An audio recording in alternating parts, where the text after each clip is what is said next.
नमस्ते मित्रांनो, लक्ष्मीच्या पावलांनी या मालिकेच्या होणाऱ्या पुढील भागामध्ये आपल्याला असं पाहायला मिळणार आहे की इकडे कला सकाळी सकाळी नयनाला घेण्यासाठी माहेरी येते। त्या क्षणी संगीता म्हणते, काय गं कले, सकाळी सकाळी कशी? त्यावेळेस कला म्हणते, मी नयनाताईला प्रेग्नेन्सी चेक करण्यासाठी हॉस्पिटलमध्ये घेऊन जायला आली आहे। त्यावेळेस नयना म्हणते, मी नाही येणार, जा तू, माझी मी करेल।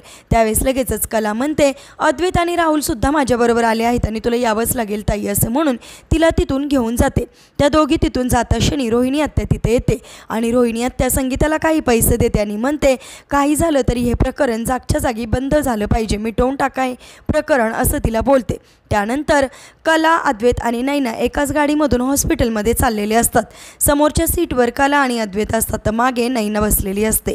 समोरच्या आरशामधून अद्वैत रागाने नयनाकडेच बघत असतो आणि सगळं काही कला बघते आणि कला तो आरसा खाली घेऊन अद्वैतकडे रागाने बघते।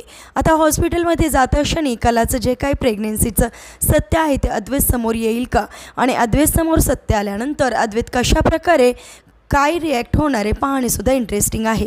असेच मालिकेच्या पुढील अपडेटसाठी तुम्ही आपल्या रंजक मराठी चॅनेलला नक्की सबस्क्राईब करा। थँक्यू।